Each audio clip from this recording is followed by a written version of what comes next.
Hero Raj Tarun ప్రస్తుతం social మీడియాలో sensational గా మారిపోయారు. తన గర్ల్ ఫ్రెండ్ లావణ్య పెట్టిన కేసు ద్వారా మొట్టమొదటిసారి పోలీస్ స్టేషన్ మెట్లు ఎక్కి ప్రస్తుతం నాన్ బెయిలబుల్ వారెంట్ అతనిపై జారీ చేయబడింది.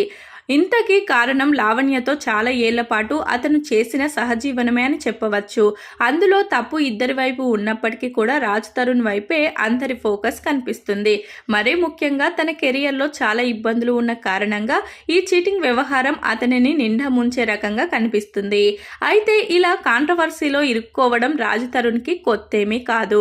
చాలా చిన్న వయసులో మంచి హిట్ దొరకడంతో అది అతనికి మైనస్గా మారింది.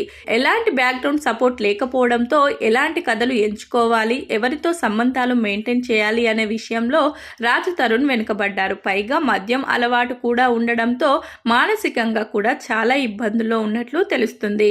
ఇంకా గతంలో రాజ్ తరుణ్ తన ఓల్వో కారు ప్రమాదం చేసి అక్కడి నుంచి పారిపోతున్న సీసీటీవీ ఫుటేజ్ బయటకు రావడంతో అది పెద్ద సంచలనం అయ్యింది.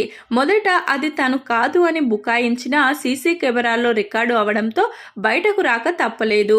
కేవలం భయపడి పారిపోయాను అంటూ సర్దుకొచ్చాడు. ఇక మితిమీరిన మద్యం సేవిస్తాడు అనే కంప్లైంట్ కూడా రాజ్ తరుణ్ పై ఉంది. డ్రగ్స్ వ్యవహారం కూడా గుట్టురట్టు తేల్చేయాల్సిన అవసరం ఉంది. ఇక రాజ్ తరుణ్ కి హీరోయిన్స్ తో ఎఫైర్స్ ఉన్నాయి అంటూ కూడా అనేక వార్తలు వస్తున్నాయి. Lover movie heroine Riddhi, Haryana glory, మరొక హీరోయిన్ మాల్వి మల్హోత్రాతో అతనికి గల సంబంధాలపై సోషల్ మీడియాలో వార్తలు బగ్గుమంటున్నాయి. మరి ఇన్ని అవలక్షణాలతో ఇకపై కెరియర్ ఎలా కంటిన్యూ చేస్తాడు అనే విషయం పెద్ద ప్రశ్నార్థకంగా మారగా అతి త్వరలో బిగ్ బాస్ సీజన్ ప్రారంభం కానుంది.